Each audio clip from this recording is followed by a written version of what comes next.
Hello, and in today's video we're going to be talking about being a parent of a child who has autism. Hi, my name's Catherine, and yes, I'm going to be speaking today about the challenges that both children and parents face in those all-important school years. I will be talking from my own personal experience, but obviously everyone's experiences will be different. So yes, first of all, we're going to talk about the challenges that are faced for child and parent, and then we're going to look at, as a child reaches secondary school age, the sort of questions we need to be asking ourselves, thinking about that big next step. Okay, so I have had personal experience with a child with autism, but I also worked at a primary school for a while, and I worked with children with autism, and there was never a dull day, and I just loved these kids. I love all children, don't get me wrong, but these particular children, that just so much personality, so much character, and you know that when they have that specific love of a subject, the way they can talk so passionately and eloquently about what they're interested in was just wonderful. And I really, really value that time I spent with those children, and I think about them all the time actually. But anyway, moving on. So if you're a parent of a child in primary school, what difficulties may you face? Okay, so it may be that you don't actually have a diagnosis of autism.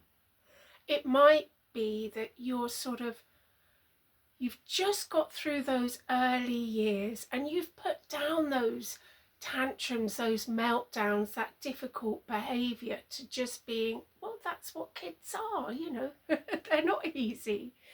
And if you only have the one child, you don't have another child to sort of notice any differences.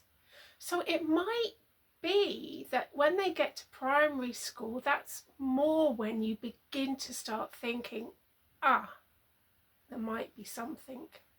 Yes? So things that you might find is that your child is invited to birthday parties, but you can't get them through the hall door into the party because they're too fearful of the big crowds. You might find that actually when you come to pick them up at the end of the day, they just go into meltdown. Now, it's not uncommon for children with autism to behave very well at school. They keep everything held in so tightly, and then when they come home, all that pressure and all that tension is released, and it comes out in the form of meltdowns. This can also be hard if you are trying to get a diagnosis. You may have contacted your GP, you may have contacted the school. The school might tell you, but your child's fine. Well, to them, your child is fine because they're the quiet one sitting in the corner, not saying anything and not causing any trouble. But you know differently. Now, I have seen a teacher's face completely look shocked when they've been shown a video of a particular child and how they behave at home as to how they behave at school. So if that's something you're struggling with the school not even really believing you, this is something you might want to think about doing. And some schools you really have to push. You may be told that you may apply for your child to be assessed, only with the local authority come back to you on, oh, you just need to take a parenting course, which can feel like a kick in the teeth when your parenting is being questioned. Yes, the school may even be bringing up safeguarding issues, because maybe your child with autism, it's quite common for a child with autism to display behaviours of to be mute, yeah, at school, which to teachers is a safeguarding issue.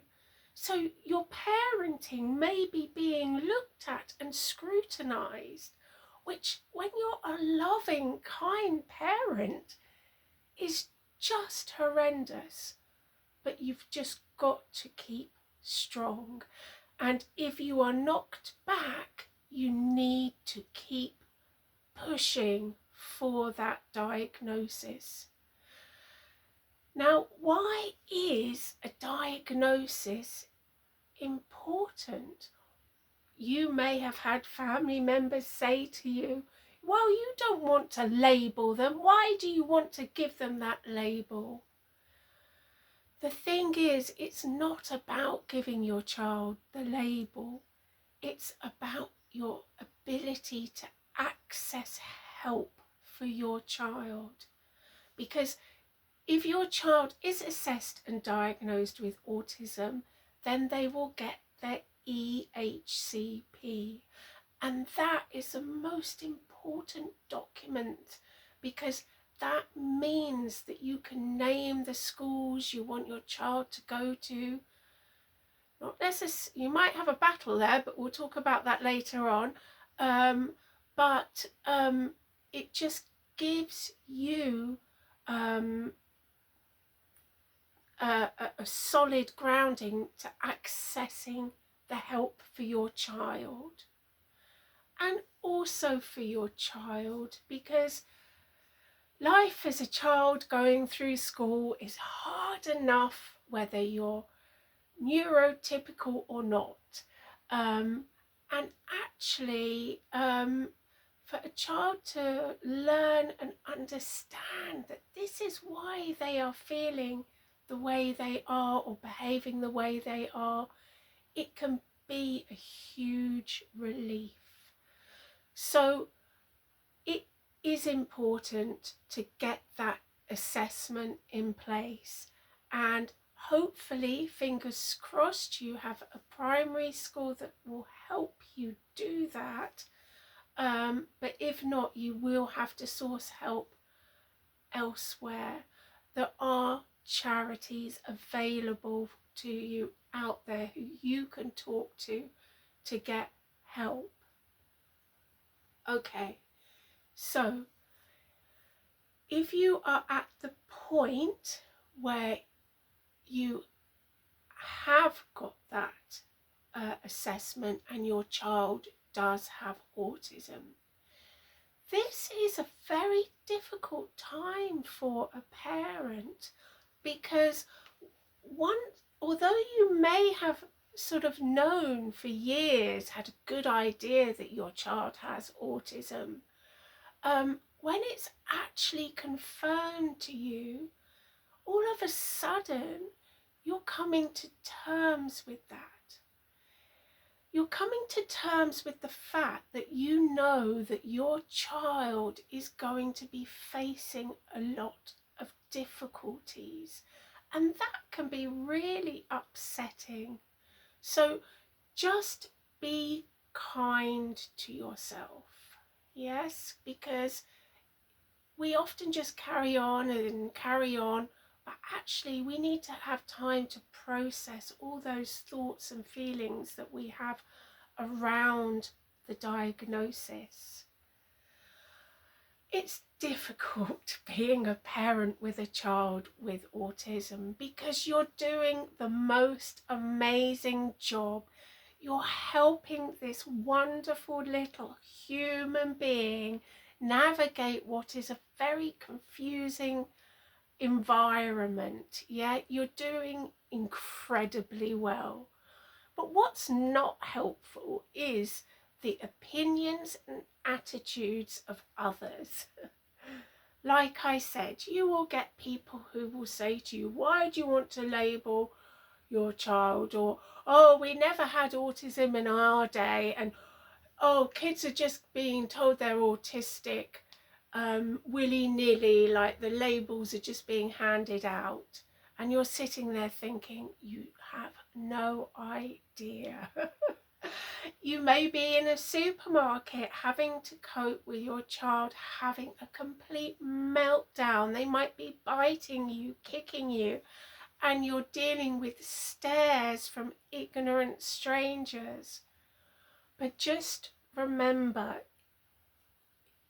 when you're in that scenario and that is happening, you and your child are the only ones that matter, okay? It doesn't matter what anyone else thinks. Let them walk by, let them stare. If in this day and age, when there's so much information out there about autism, if they haven't had the intelligence to work out that this is a mother with an autistic child, then you know what? Just don't bother. Don't worry about them. And they're strangers. You'll never see them again, more than likely. So just concentrate on you and your child. So you've gone through the diagnosis process. You have a diagnosis. What now? You might walk out and sort of hold the piece of paper and you'll be thinking, what do I do now? Well, fortunately, because you have that diagnosis, you now have the ability to get things moving in the education system for your child. You will need to be very demanding. Don't let the school talk you out of an EHCP. Don't let them tell you that your child is quiet and nice and well behaved and doing really well academically and doesn't need an EHCP. Yeah? Children with autism, they might do well academically because, you know, they might, but socially they're navigating a minefield and they need help. Yeah, so really push for that EHCP. Again, there are organisations out there who can help and advise you through this process. Something that you also might find helpful, because actually when you are a parent with a child with autism, it can feel quite isolating. Your world can become a little bit smaller because maybe you stop going to those barbecues or friends' events because your child is having meltdowns because they're in new environments. And maybe although your friends are sort of nice about it, they're not really very understanding. And suddenly your world can shrink. Now, there are, again, organisations where you can go and physically meet up with other parents, but you may be feeling too exhausted even to think about your own needs.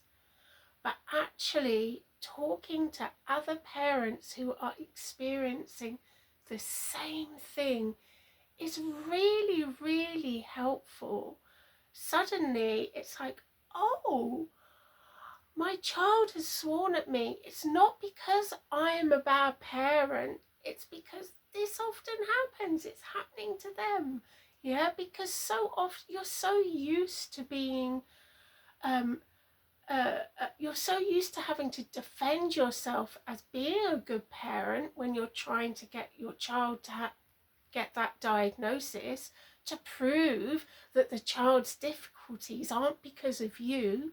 Yeah, you're like used to feeling like a bad parent and just like, oh, it's because of me. Yeah, so even something like Facebook groups or Mumsnet, just online groups, if you haven't got the energy to go and see people outside, just online groups can be hugely supportive, and you may just need them for a little while, but that's okay. Yeah, it just helps you realize that you're not the only one, and you often find great ideas from other parents of how to navigate difficult situations. And also they have a wealth of parents who have children with autism have a wealth of knowledge and experience behind them, so utilize that. You may find that you might need to take antidepressants. Again, this is really normal. Yeah, it's about understanding that you're doing the most incredible job. Yeah, you're doing really well, but it can be tough. So don't feel ashamed, like, you know, that you just think that you shouldn't, or why should you, or just use all the help you can get to see you through those early years. And it does get easier as the child grows. Okay, it's not easy. There are other problems and difficulties that surface as a child gets older, but those earlier years can be quite tricky, because you're not only are you parenting, but it's all the other things that other people, the forms, the getting the diagnosis, the going to tribunal, all these things you're constantly fighting for your child, and that can be pretty exhausting, but it does get easier. So you have the EHCP, yeah? So this is really, really important. But you're wondering, well, they've managed so far in primary school, maybe with a teaching assistant's help or a one-to-one support. Maybe they're going to be okay in the state school. Maybe even the teachers or the SEN advisors at your school are saying, yeah, they'll be best going to the local state school because they're going with children that they know. The thing is for a child with autism, primary school, they can normally navigate just about. But when it goes into secondary education, that's a whole different level. Sorry, excuse me, I just have a drink of water. It's because I'm talking so much.